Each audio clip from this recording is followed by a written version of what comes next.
Voice of Vietnam, I'm Bao Trâm. In today's program, after the news, we're going to review last week's major world events.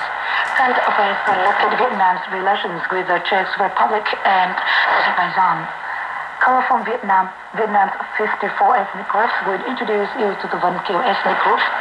Finally, personality of the week will profile meritorious teacher Võ Ngọc Thu, who has proposed many innovative models to motivate teachers and students.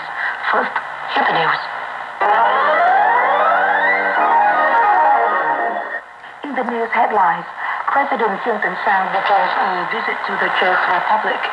Vietnam and India step up bilateral cooperation in economics, trade and tourism. And NATO's and the EU call for restraint in Macedonia. Let's the news in detail. President Trương Tấn Sang arrived in Prague on Sunday, beginning his three-day state visit to the Czech Republic. During talks held after the welcome ceremony on Monday, President Sang and President Miloš Zeman discussed ways to extend bilateral ties in a range of fields. President Sang highlighted Vietnam's policy of strengthening traditional friendship and multifaceted cooperation with traditional friends, including the Czech Republic. President Miloš Zeman described President Sang's visit as an important milestone in bilateral ties. The two leaders agreed to jointly organize activities to celebrate the 65th anniversary of bilateral ties. Both sides agreed to effectively promote the mechanisms of the Vietnam-Czech Intergovernmental Committee, increase bilateral trade, and support the businesses of each other's countries. They agreed to enhance cooperation in education, security and national defense, culture, sports, tourism, and transport. President Zeman backed Vietnam in enhancing its cooperation with the EU.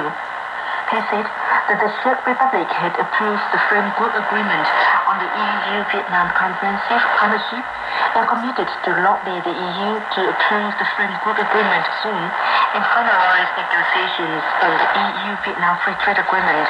They discussed regional and international issues of mutual concern, including the East Sea issue, and agreed that disputes must be resolved by peaceful measures based on international law, including the 1982 UN Convention on the Law of the Sea, to ensure stability, safety, and free passage.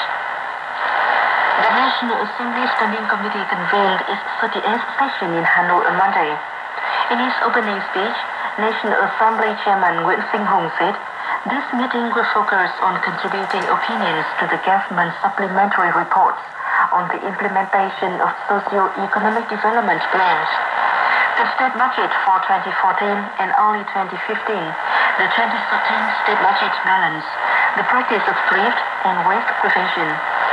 Lawmakers will debate measures to achieve this year's socio-economic targets and comment on the draft revised federal code, the draft referendum law, and the draft law on hydrometeorology.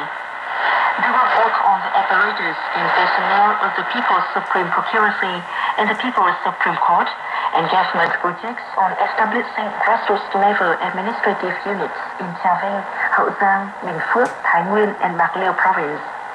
The session will run through Thursday. Deputy Prime Minister Nguyễn Xuân Phúc began an official visit to Singapore as the guest of Singapore's Friends of Lee Kuan Yew program. During his meeting with the program's chairman, Eddie Teo, who is also chairman of Singapore's Public Service Commission, the two leaders expressed delight at growing bilateral ties in politics, trade, investment, education, tourism, and people-to-people exchanges based on mutual trust, respect, and benefit. Teo lauded Vietnam's socio-economic achievements and said that Singapore always values cooperation with Vietnam. Singapore is ready to support Vietnam and share its experience in areas where it is strongest. On Monday, Mr. Phúc met with the staff of the Vietnamese embassy and other Vietnamese representative officers in Singapore. He said investments between Singapore and Vietnam had increased, generating opportunities for Vietnamese business. Mr. Phúc is scheduled to meet Prime Minister Lee Hsien Loong and group with representatives from Singaporean sectors and groups. The Ho Chi Minh National Academy of Politics and Public Administration held a workshop on development cooperation between Vietnam and India in Hanoi on Monday. 40 presentations at the workshop introduced in-depth analysis on ways to boost bilateral economic, trade and tourist cooperation. Bilateral trade between the two countries has reached $8 billion, 20 times higher than 10 years ago. The potential for further cooperation remains.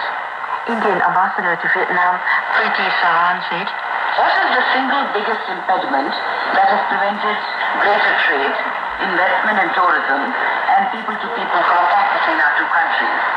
Honestly, if you ask me, I will say physical connectivity. Physical connectivity and absence of direct flights between India and Vietnam is the single biggest reason for not having better trade between our two countries. The Jet Airways flight from Ho Chi Minh City to Mumbai and Delhi via Bangkok, combined with a more liberal visa regime and better marketing, including through use of Bollywood films to market the exotic locations in Vietnam, I'm convinced we can make a dramatic difference in enhancing economic cooperation between our two countries. Both India and Vietnam are blessed with the youngest populations in the world." Deputy Minister of Industry and Trade, Do Thang Hai said, bilateral trade between Vietnam and India would reach $15 billion by 2020. Việt Nam và Ấn Độ cũng đã tham gia ký kết hiệp định thương mại dịch vụ và hiệp định đầu tư trong khuôn khổ hiệp định khung về hợp tác kinh doanh toàn. Vietnam and India have signed the trade agreement and investment agreement within the framework of the ASEAN-India Comprehensive Business Cooperation Agreement. These agreements will come into force on July the 1st and will create several opportunities for Vietnamese enterprises to approach new markets. Vietnam and India are also participating in the negotiations of the Comprehensive Economic Development between ASEAN and its 6 FTA partners. This would be important legal frameworks and prerequisites to boost trade and economic cooperation between Vietnam and India. The Vietnamese government always offers support to the oil and gas sector and preferential policies for foreign investors in the field, said Vietnamese ambassador to the U.S., Phạm Quang Vinh, at the 2015 Offshore Technology Conference in the U.S. city of Houston. Ambassador Vinh called on investors to expand the investments in Vietnam's offshore oil and gas exploitation based on mutual benefit and pursuant to international law in the 1982 UN Convention on the Law of the Sea. This was the first time Vietnam has been invited to address an OTC plenary session, an annual event gathering the world's largest oil and gas corporations.